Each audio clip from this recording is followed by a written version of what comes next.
দেশের প্রধানমন্ত্রী তার যদি গোয়েন্দা সংস্থা যদি সঠিক জায়গায় থাকতো, তার ফোর্সেস, তার মিলিটারি, তার ইন্টেলিজেন্স যারা আছে, আজকের এই 26 জন পর্যটককে শহীদ হতে হতো না।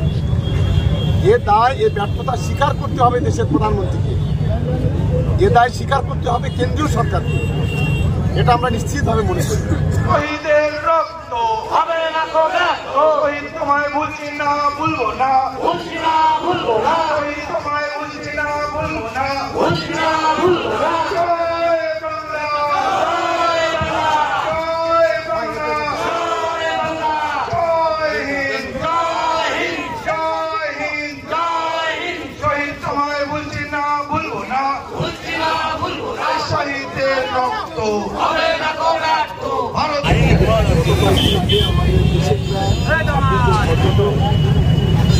এবং সেনাবাহিনীর দুজন সদস্য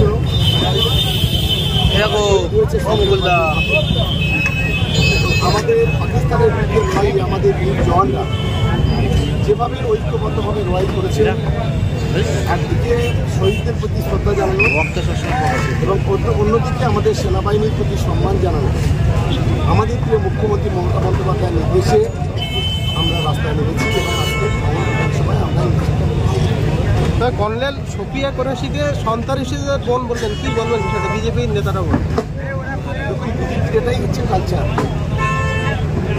যে কর্নেল এই জীবনকে বিপন্ন করে পাকিস্তানের বিরুদ্ধে লড়াই করে, সে নিজের জাত, নিজের সম্প্রদায়ের দিকে তাকাই। আজকে সে একজন মুসলিম পরিবারের সদস্য বলে আজ তাকে অসম্মান করা হলো। আমি মহামান্য সুপ্রিম কোর্টকে ধন্যবাদ জানাবো। মহামান্য সুপ্রিম কোর্ট অপশনার মধ্যে দিয়ে বিজেপির গালে একটা চট বসিয়ে দিয়েছে এবং তার কাছে ক্ষমা চাইতে বলেছে। এটা আমাদের কাছে, ভারতবাসীর কাছে একটা সবচাইতে বড় পাওনা। আসলে বিজেপি সংখ্যালঘুদের এরা দেখতে পারে না, সংখ্যালঘুরা হচ্ছে বিজেপির চোখের বালি। তাই সংখ্যালঘুরা ভালো কাজ করলেও তাদের কাছে যন্ত্রণা, খারাপ কাজ করলেও যন্ত্রণা। আর বিশেষ করে এই যুদ্ধে যে দুজন শহীদ হলো, একজন ঝন্টু আলী শেখ এবং আরেকজন ইমতিয়াজ আহমেদ, দুজন সংখ্যালঘু পরিবারের সদস্য। এটাকে দেখে শিক্ষা নেওয়া উচিত যে জাতির চাইতে দেশ বড়, এটা তাদের মাথায় রাখা উচিত। শুধু জাতপাত করে, ধর্মবর্ণ করে ভারতবর্ষকে অবমাননা করা যায় না। এবং যারা সংবিধানকে যারা তোয়াক্কা না করে তারা দেশদ্রোহী বলে আমি অন্তত মনে করি। তাই বিজেপির কিছু নেতা আছে যারা এই ধরনের কথা বলে দেশকে অপমান করেছেন, দেশের 140 কোটি মানুষকে অপমান করেছেন। আমরা তীব্র ধিক্কার, তীব্র নিন্দা করছি। বিজেপি নেতা অর্জুন সিং ভাটপাড়ার তিনি বলছেন যে মুসলমানদের ভাতে মারতে হবে, মুসলমানদের কোনো দোকানে যাওয়া কিছু কেনা যাবে না, বিধান দিয়েছেন, কি বলবে? এই বাংলাটা অর্জুন সিংয়ের বাপের নয়, ওর বাবা তৈরি করেননি। আর ওর বাবার রোজগারে বাংলার মুসলমানরা এখানে তারা রুজি রোজগার করে না, খায় না। ফলে মুসলমানরা কোথায় কি কিনবে, কোথায় কি না কিনবে, সেই অধিকার, সেই বারণ করার অধিকার এই অর্জুন সিংকে কেউ দেয়নি। আমি তো মনে করি একে অবিলম্বে অ্যারেস্ট করা উচিত। অ্যারেস্ট করে একে জেলে না, একে সেলে রাখা উচিত। তবে বাংলার সাম্প্রদায়িক সম্প্রীতি রক্ষা হবে। কারণ এই ধরনের সমাজ বিরোধী একজন ক্রিমিনাল, একজন খুনি, এই ধরনের খুনি বাইরে থাকা মানে বাংলার সম্প্রীতি নষ্ট হওয়া। এই খুনিকে অবিলম্বে গ্রেপ্তার করা উচিত বলে আমরা মনে করি।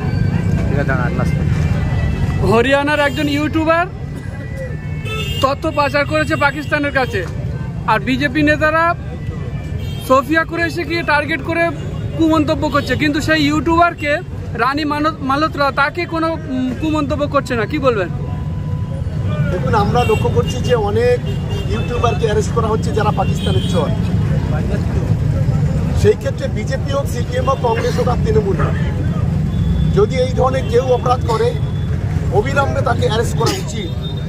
বিজেপি করলে তাকে ছাড়, আর অন্য কেউ হলে তাকে ধোলাই। এ জিনিস ভারতবর্ষের কোনো নীতি নৈতিকতা নয়, কোনো আদর্শ নয়। এ কাজ যারা করছে তাদেরকেও আমরা তীব্র ধিক্কার জানাচ্ছি, তীব্র নিন্দা করছি। সেন্ট্রাল বাহিনীকে পাশে রেখে দেশের প্রধানমন্ত্রীকে অযোগ্য বলে কটাক্ষ করলেন, কি বলবেন? দেখুন, দেশের প্রধানমন্ত্রী তার যদি গোয়েন্দা সংস্থা যদি সঠিক জায়গায় থাকতো, তার ফোর্সেস, তার মিলিটারি, তার ইন্টেলিজেন্স যারা আছে, আজকের এই 26 জন পর্যটককে শহীদ হতে হতো না। এ দায়, এ ব্যর্থতা স্বীকার করতে হবে দেশের প্রধানমন্ত্রীকে, এ দায় স্বীকার করতে হবে কেন্দ্রীয় সরকারকে। এটা আমরা নিশ্চিতভাবে মনে করি।